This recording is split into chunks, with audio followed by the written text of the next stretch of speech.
सतपाल जी का ये व्रत है, श्री सतपाल जी का ये व्रत है। राम राज अभिराम हो, हर कन्या एक सीता हो, हर बच्चा एक राम हो। हर कन्या एक सीता हो, हर बच्चा एक राम हो। हर कन्या एक सीता हो, हर बच्चा एक राम हो। हर कन्या एक सीता हो, हर बच्चा एक राम हो। श्री सतपाल जी का ये व्रत है, श्री सतपाल जी का ये व्रत है। राम राज अभिराम हो, हर कन्या एक सीता हो, हर बच्चा एक राम हो। हर कन्या एक सीता हो, हर बच्चा एक राम हो। जय राम जय जय राम। कभी बोलो कान में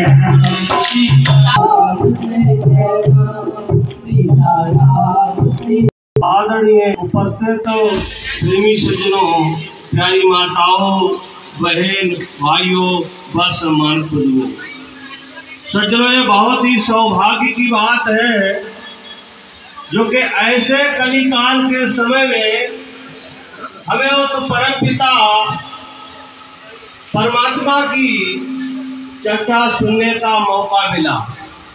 और ये मौका मानव के जन्म जन्म के जब पूरे इकट्ठे हो जाते हैं तभी उसे ये मौका मिलता है। ऐसे ही हमारे संतों ने कहा, मानुष तन पावा, सुर दुर्लभ सद ग्रंथ न गावा, और साधन धाम मोक्ष पाही न तेई परलोक सवारा। तो सज्जनों, विचार करने की बात है, उसकी दया से ये मानव का शरीर पाया। तो ये शरीर किस लिए मिला? हम शास्त्रों को उठा के देखें, की वाणी को पढ़ के देखें और खुद स्वयं ही अपने अंदर विचार करके देखें। हम ये सुन तो मानुष तन पावा, परंतु हमने कभी विचार किया कि इसके अंदर बड़ा में हमने मौज मस्ती उड़ाई, खाना पीना खाया, अच्छी अच्छी कोठरियों और बंगलों में हम रह के और इस संसार से चले गए। तो ये हमारा कौन सा बड़ा भाग्य है? बड़ा भाग्य किसे कहते हैं? इसके बारे में हमारे सारे महान पुरुषों ने चर्चा की है और शास्त्रों में भी उन्होंने हमें समझाया कि मानव का बड़ा भाग्य क्या है। बड़ा भाग्य है, महाभारत के युद्ध के समय भगवान कृष्ण अर्जुन को क्या समझाते हैं, कौन है? ये विचार करने की बात है। मोह सकल व्याधन कर मूला, जाते उपजय बहु विध सूला। सारी बाधाओं का मूल है मोह।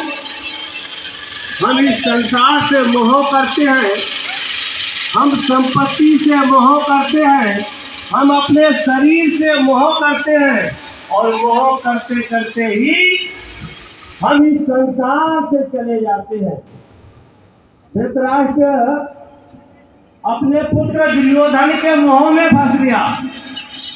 यदि दुर्योधन के मोह में नहीं फंसता और भगवान कृष्ण के उस जिस ज्ञान को अर्जुन ने जाना, विचार करो, आत्मा के शांति और सदगति के लिए हम विचार करते हैं कि वास्तव में हमारे संत महापुरुषों ने कहा कि मानव जीवन दुर्लभ है, सब वेद शास्त्र बतलाते हैं, ये मोल खरीदा नहीं जाता, सब इस कृपा से पाते हैं। पा करके ऐसे दुर्लभ तन को जो भजन प्रभु का नहीं करते वो अधम मनुष्य से भूतल पर हैं, बार बार जीते मरते। तो सज्जनों, सत्संग में क्या बताया जाता है? सत्संग का जो माहौल है उसका आंतरिक संदेश या सूचना क्या है, क्या हम कभी उस पर ध्यान या विचार करते हैं? तो हम बाहरी भाव में, बाहरी वातावरण में, कहने में, सुनने में, देखने में और जो है अनेक क्रियाकलापों को ही हम ज्ञान और भक्ति मान करके हम रुक जाते हैं, आत्म विचार नहीं करते कि वास्तव में इसका जो मूल सारांश है वो क्या है। तो सज्जनों, ये सत्संग का, महापुरुषों का, धर्म शास्त्रों का कहा गया है कि वेद पुराण संत मत येहू, सकल सुकृत फल नाम सनेहू। कहा कि सभी धर्म शास्त्रों का, संतों का और एक परिणाम है, एक फल है। वह क्या है कि नाम से हम जुड़ जाएं, नाम को हम अपने जीवन में धारण कर लें, प्राप्त कर लें। तो वह नाम क्यों और किस लिए कहा जाता है? तो सज्जनों, जैसे आज समाज में सब कुछ होने के बाद मानव अशांत है, मार्गहीन है, अपने उद्देश्य और जीवन के रहस्य को नहीं समझता है। आदमी आज क्या है कि एक आदमी अनेक आदमियों को गुमराह करने में लगा हुआ है। सज्जनों, हमारे संतों ने कहा कि ज्योति से ज्योति जलाते चलो, प्रेम की गंगा बहाते चलो। के कीर्तन हुए, किसी के कीर्ति का गान करने को कीर्तन कहते हैं। और कीर्तन में ढोलक, हारमोनियम, ऑर्गन, पैड कलाकार की जरूरत पड़ती है। और जैसे भजन की मैं बात करता हूँ, उसमें किसी चीज़ की जरूरत है, उसमें तो अंधा, बहरा और गूंगा होना पड़ता है। पदम आसन लगाकर बैठो, मुंद कान की बारी रे, पहले रिलमिल बाजे पाँच के न्यारे न्यारी रे, अनहद की धुन प्यारी साधो अनहद की धुन प्यारी, बिना बजाए निज दिन बाजे घंटा शंख नगारी रे, बहरा सुन मस्त होता है तन की खबर बिहारी रे। जो वो भजन है उसमें आदि अंतों की जरूरत नहीं है। अभी बालकिशोर भाई जो कितना सुंदर बजा रहे थे तो बज रहा था, छोड़ दिए तो बजना बंद हो गया। पर इस भजन की मैं बात कर रहा हूँ, उसमें बिना बजाए बजता है, घंटा शंख नगारी बंसी बीना सारे धुन बजता है उसके अंदर में। का सदगुरु देव जब ज्ञान पिटारा खोले, पंथ स्वर करे झिलकारी रे। वो पंथ स्वर रिलमिल बजता रहे। भजन में 3 शब्द है, भ, ज और न।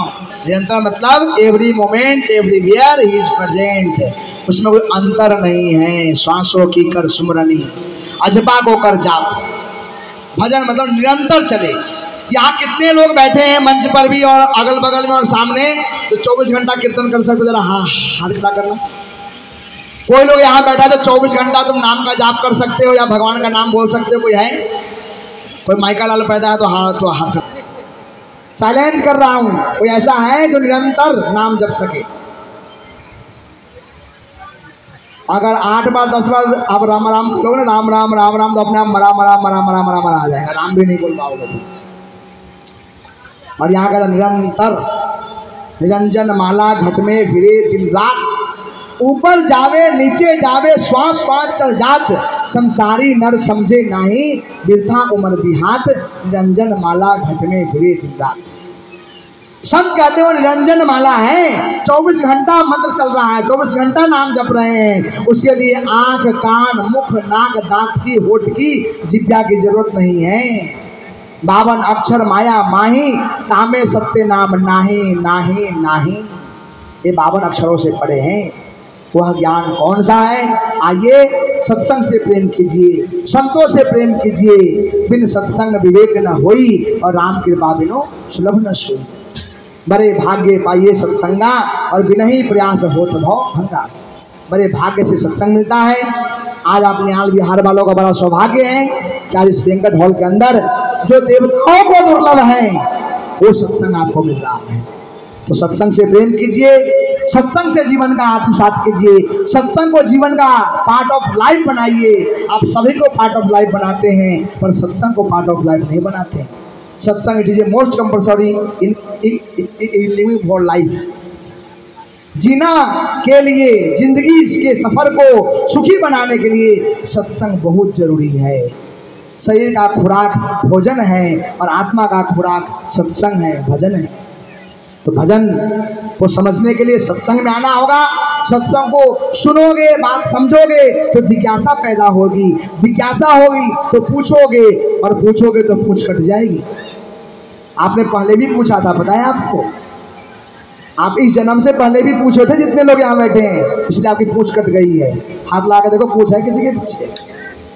धोखा से लग गया होगा, ला के देख लो अपने अपने, किसी के भी पूछ नहीं लगे।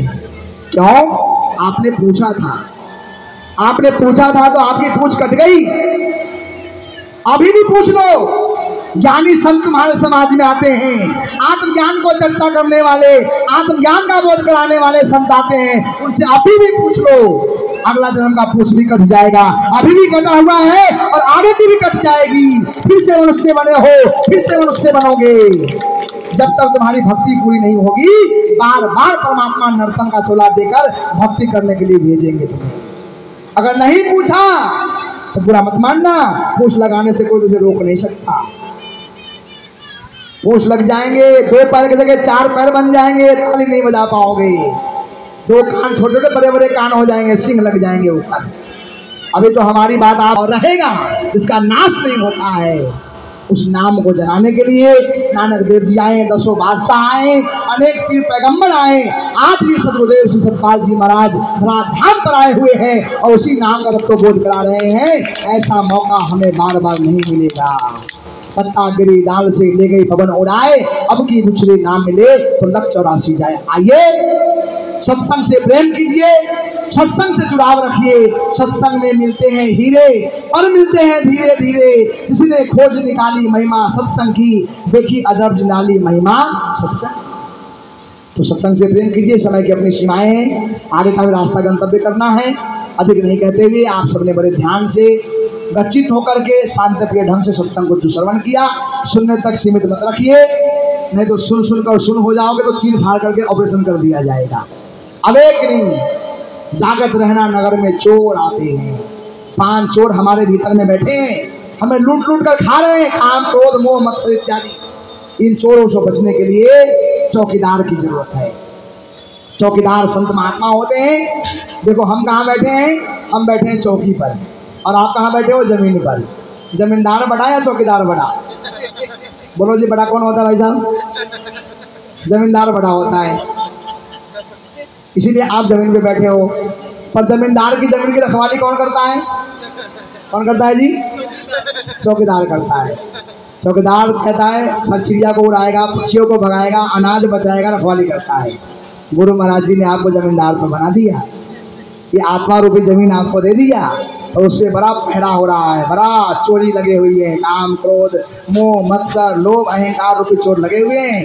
साधु महात्मा को गुरु महाराज चौकीदार बनाकर भेज दिया, बोले जाओ आत्मा पे डेरा डालो, आत्मा की रखवाली करो, आत्मा का ज्ञान दो, और आत्मा का ज्ञान दे करके उसके अंदर से मत मत्सर को दूर करके उसके जीवन को सुखी और संपन्न करो, तो सब सुखी हो। यही हमारी कामनाएं हैं। सर्वे भवन्तु सुखिनः, सर्वे सन्तु निरामया, सर्वे भद्राणि पश्यन्तु मा कश्चित् दुःखभाग् भवेत्। हे माँ भगवती, कल से नवरात्रि प्रारंभ हो रहा है। हे माँ भगवती, सब सुखी हो, सब निरोग हो, सबके जीवन में सुख शांति हो, सब ज्ञान को प्राप्त करे, ज्ञान को प्राप्त करके आपके जीवन के अंदर उस शक्ति को जान करके गुरु की भक्ति करके शक्ति अर्जित करें। इसी शब्दों के साथ मैं वाणी को विराम दूंगा। बोले गुरुदेव महाराज की जय।